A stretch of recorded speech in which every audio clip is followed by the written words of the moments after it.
মুরগি জবাই করতে হলে দুজন লাগবে এমন কোনো বাধ্যবাধকতা নেই। একাকি মুরগি জবাই করলে সে মুরগি খাওয়া যাবে, কোনো অসুবিধা নেই। দেখার বিষয় হলো আপনি বিসমিল্লাহ বলে জবাই করছেন কিনা, মুসলমান জবাই করছে কিনা, এটা হলো দেখার বিষয়। একজন মুসলমান জবাই করেছেন, বিসমিল্লাহ বলেছেন, এবং সেই সাথে যতগুলো রগ কাটার কথা, মোটা যে আপনার খাদ্যনালী, এর বাইরে যে কণ্ঠনালী শ্বাসনালী আছে, আর সরু যে চিকন রগ আছে দুই সাইডে, এগুলো কাটা গেছে কিনা দেখা যায়। এগুলো যে কাটা যেয়ে থাকে, বিসমিল্লাহ বলে জবাই করে থাকেন, বাস তাহলে কি হয়ে গেল, সে মুরগি খাওয়া হালাল হয়ে গেল।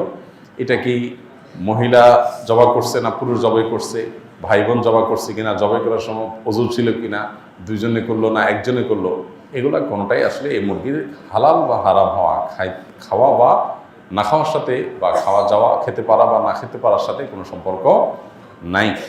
যার কারণে একাকি মুরগি জবাই করে যদি দোকানদার জবাই করে, জায়েজ আছে। বিসমিল্লাহ বললো কিনা, রগগুলো ভালো করে কাটলো কিনা, এটা ইম্পর্টেন্ট।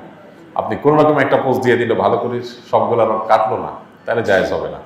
এখানে কণ্ঠনালী যেটা আছে, যেটা দিয়ে খাদ্যনালী, যেটা খাদ্য যায় সবচেয়ে মোটা, সেটা কাটা গেল কিনা, তার পাশে শ্বাসনালী আছে, এটা কাটা গেল কিনা, চিকন চিকন দুই পাশে দুইটা রগ আছে, কাটা গেল কিনা, এটা আপনি ভালো করে দেখবেন। বাস বিসমিল্লাহ বললো কিনা, তাহলে ইনশাআল্লাহ সে মুরগি খাওয়া জায়েজ হবে।